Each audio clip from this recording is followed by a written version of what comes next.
Good afternoon, everyone. I'm Lindsay Paulo, coming to you live from PG&E's Emergency Operations Center in Vacaville. I'm with the Marketing and Communications Department. Thanks for joining us. At PG&E, we start every meeting with a safety message, and I'd like to take a moment to remind everybody to stay safe during this extreme heat event, stay hydrated during the heat wave.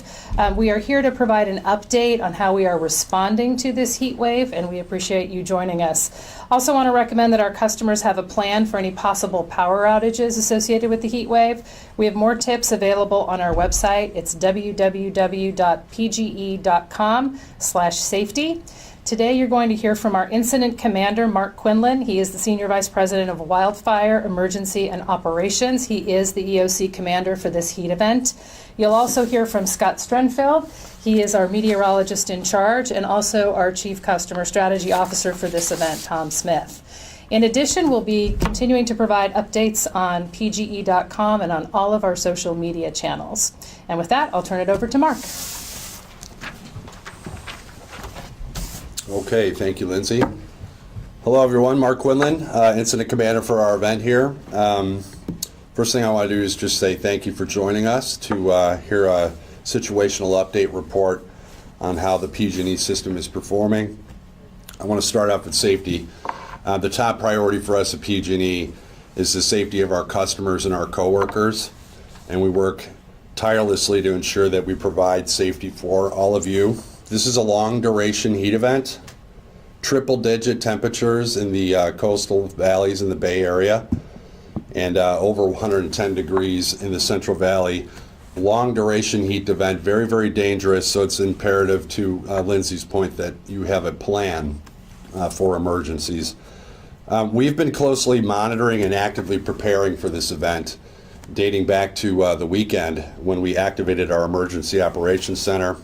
We're making every effort to prevent power outages and restore them if they happen as safely and as quickly as possible. A lot of proactive actions being taken by PG&E. We've inspected all of our critical substations to ensure all equipment is operating properly and no apparent issues.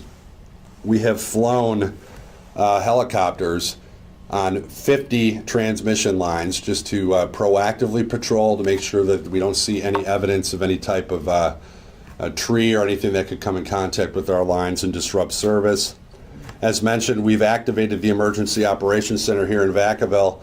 We've also opened our 5 regional emergency centers and 19 division operations centers, so it's really an all-hands event for us. In addition to that, we have our Hazard Awareness and Warning Center, the HAWK as we refer to it.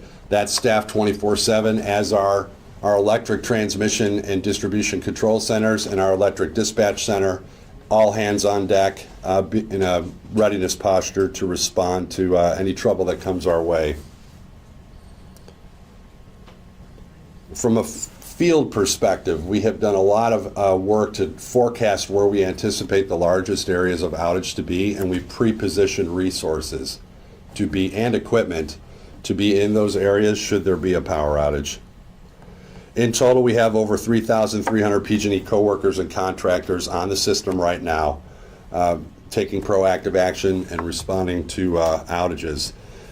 And so as I transition into current conditions, the system has been operating very well all week. Right now, as of 1:30 p.m., right before this briefing, on the whole PG&E system, we have 6,800 customers out of service. And the most impacted area on the system right now is up in Butte County in the Oroville area due to the Thompson fire. Those were a combination of outages that occurred due to fire activity as well as proactive outages to turn the power off for firefighter safety at the request of the agency who has jurisdiction. The grid remains stable through the first 3 days of this extended heat. If I look at the load forecast, the system load forecast on the PG&E grid is 22,106 megawatts, which is a big number. To put things in context, our all-time system peak number was 22,684 megawatts, and that took place on September 6th of 2022. So we're bouncing right up against the all-time system peak of PG&E. In terms of moving forward action, we're continuing to monitor the high temperatures. We're continuing to have a laser focus on wildfire activity and wildfire safety. And we're in close coordination with the agencies, both at the state and local level. I want to urge customers to be prepared, as Lindsay mentioned, for potential heat-related outages this afternoon and evening. That's when the grid's under most stress, is from 3 p.m. to 9 p.m. So please do what you can to be aware and to be ready.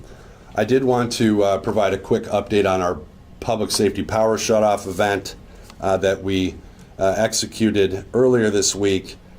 We were forecasting some unsafe wind and wildfire fuel activities, so made the decision to execute a public safety power shutoff, primarily on the west side of the northern Sacramento Valley. There were originally 12,000 customers in scope. Weather conditions improved in some of these areas of scope, so we were only needed to de-energize 2,000 customers.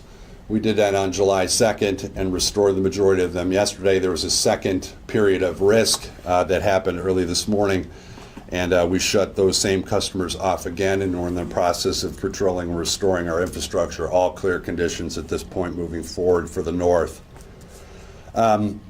We are monitoring some developing weather activity, fire weather activity in the southern central coast. I'll call it from like a Monterey to King City line north to south.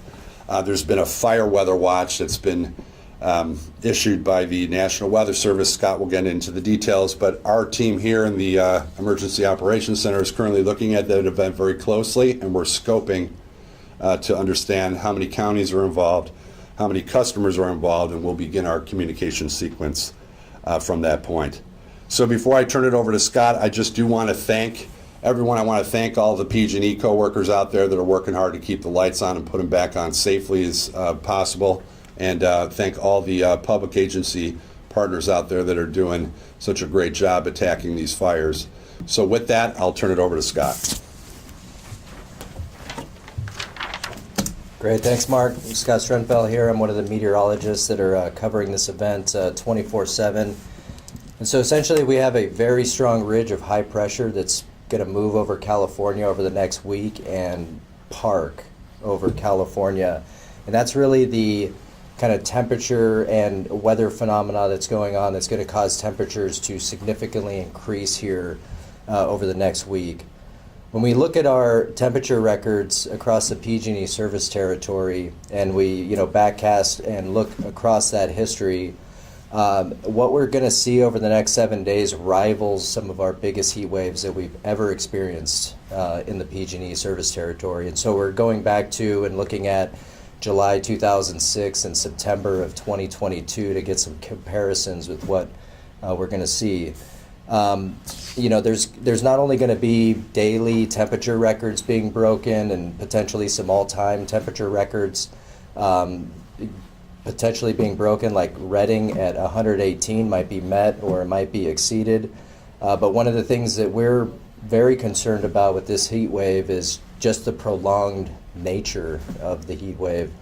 And to give you some numbers to back this up, locations like Reading, Red Bluff, Fresno, Bakersfield are forecast not only by us but also by the National Weather Service to exceed on their maximum temperatures 110 for 8 days in a row, and that has never happened before. The longest stretch of 110 plus temperatures in Reading, for example, has happened 6 times in history, and Fresno, Bakersfield, something like 5 and 4 times, and so we're looking at a stretch of 8 days at least.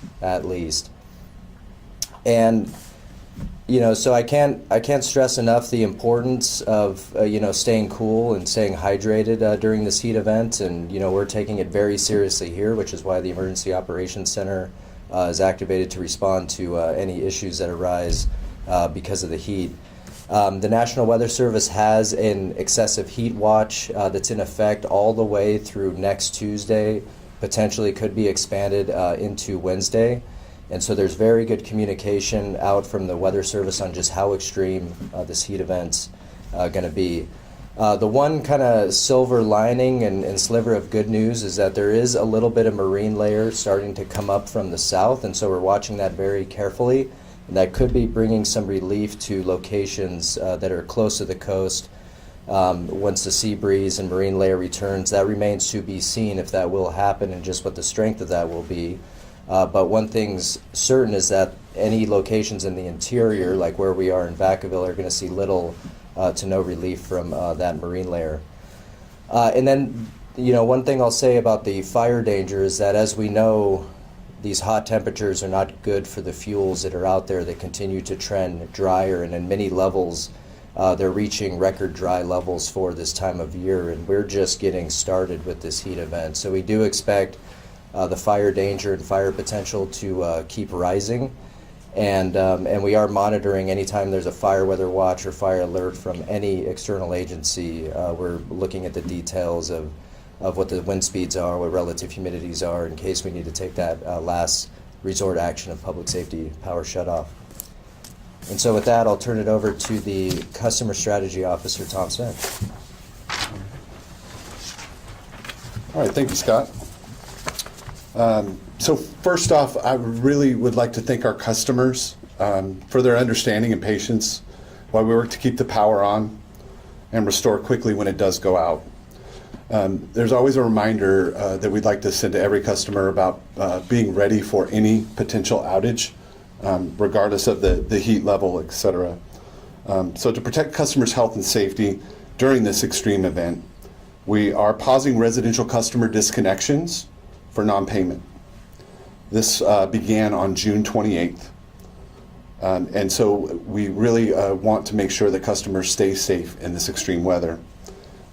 We also have customer support services for these types of events.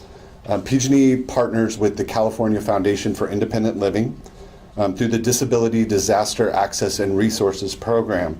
And this provides support for older adults and people with disabilities. This support is available before, during, and after PSPS outages and other wildfire safety power outages and heat storm emergencies like we're in today. PG&E also partners with the California 211 Providers Network to support customers. 211 is a free and confidential service that helps people find local resources like lodging, ADA accessible transportation, utility assistance, and more. 211 assists with emergency preparedness by minimizing hardships on our most vulnerable customers for any kind of wildfire safety outage or heat-related outage, such as a PSPS. And to assist customers with medical and independent living needs before, during, and after any outage, we're currently partnering with 43 community-based organizations. And so we would encourage all customers to visit pge.com/PSPS updates to learn more about those support options, community resource centers, and much more. And now I'd like to talk a little bit more about those community-based organization offerings. So we're also expanding that support of the DDAR program to all of our areas that are experiencing this heat event. We're expanding the availability of materials in American Sign Language, as well as providing customers with the option to call 1-800-743-5000 to receive communications in Braille, large print, and also audio only. We also are providing our emergency information in 16 different languages other than English. And we are collaborating with organizations to provide ADA accessible transportation to and from our community resource centers. We also have 9 food banks that have been activated to help customers with food loss during extended power outage situations. We also have programs for both residential and business customers to help stabilize the grid. These are called demand response programs, and they provide a financial incentive for customers to shift or reduce their usage during critical times and high grid use times when the demand is the highest. So to learn more about those programs, you can visit our website at pge.com/demand response. Now I'm going to turn it back over to Lindsay. Thanks, Tom and Mark and Scott. We did invite a couple of local media outlets to join us here at the EOC for our news conference. knowing a lot of media outlets are actually out covering the fires right now, we do have a local media outlet here, and we'd like to turn it over to KCRA if they've got any questions for our folks. Yeah, you had mentioned pre-positioning crews for potential areas where there could be outages. Where exactly is that?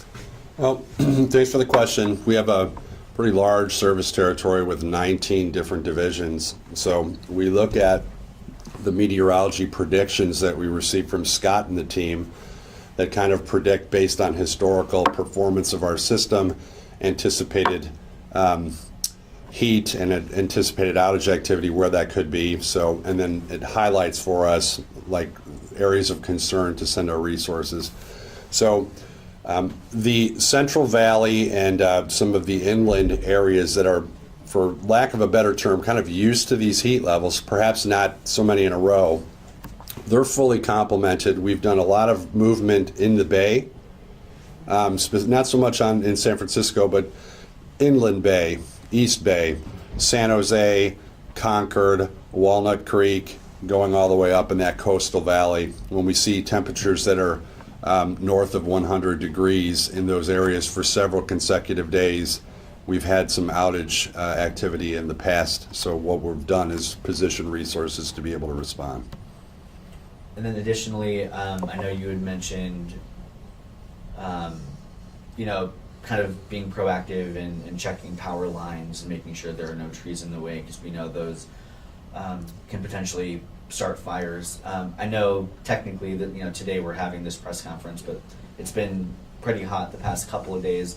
For the fires that have recently started, is there any connection to any PG&E equipment that you're aware of at this point? No, not at this time. There's several active incidents across the state. Yesterday it was the large fire, Thompson Fire, up in the Oroville area in Butte County.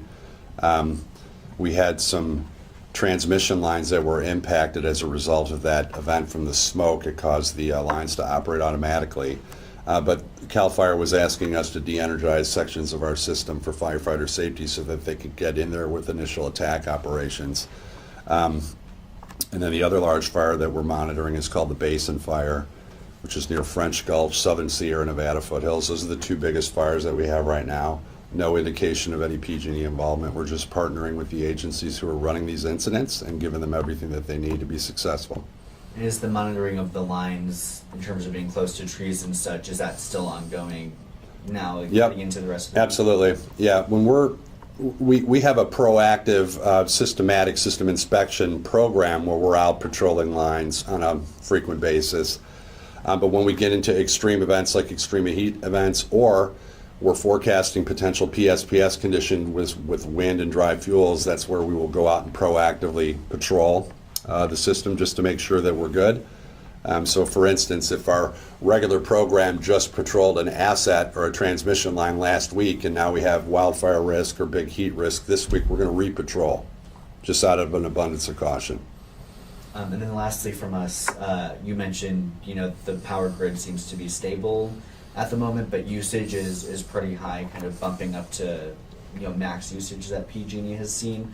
Is there the thought that the power grid could potentially get overwhelmed, and what would that look like in terms of? We're not anticipating that right now. We're very closely aligned with the California Independent System Operator, who they have jurisdiction of the whole state of California, all the transmission system and generating resources. And they have issued a transmission emergency alert for that fire, the Thompson Fire. And they've also issued what we refer to as a restricted maintenance operation order, which pretty much is a request for all utilities, all generating companies to not take any critical equipment out of service, because it's an all hands on deck scenario from an equipment perspective. So all resources are available. Right now they have not indicated they have plenty of reserve capacity. We don't anticipate anything, but our control center, our transmission control center team is tied in directly with the ISO every day, and we see these things coming and we can posture the system accordingly. Mark, can you clarify what the transmission emergency means when the ISO calls a transmission emergency? Transmission emergency by the California ISO, it's an alert that allows generating resources to operate to address the emergency condition. So they're kind of flagging that area. They're right? flagging it because we lost a few transmission lines in the area from the wildfire smoke. So when you take those lines out of service or they come out of service automatically, everything else is under stress, if you will. It's planned for because the ISO plans for a loss of the next contingency. But now you're at that point in order to prepare for the following contingency if it were to cascade.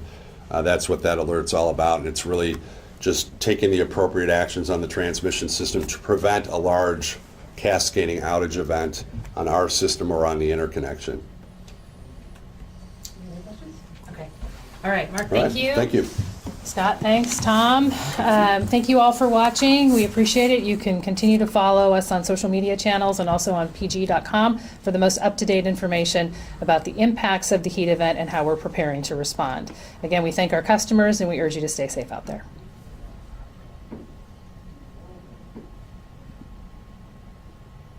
Okay, we're clear. Thanks. Nice job. Thank you, Do you want to talk to anybody? You got enough? I think we'll be okay. Okay, Yeah. do you guys want to get a little B-roll in the? Sure, that'd be great. This just felt like one of my webinars. We can get a little B-roll. Exactly, yeah.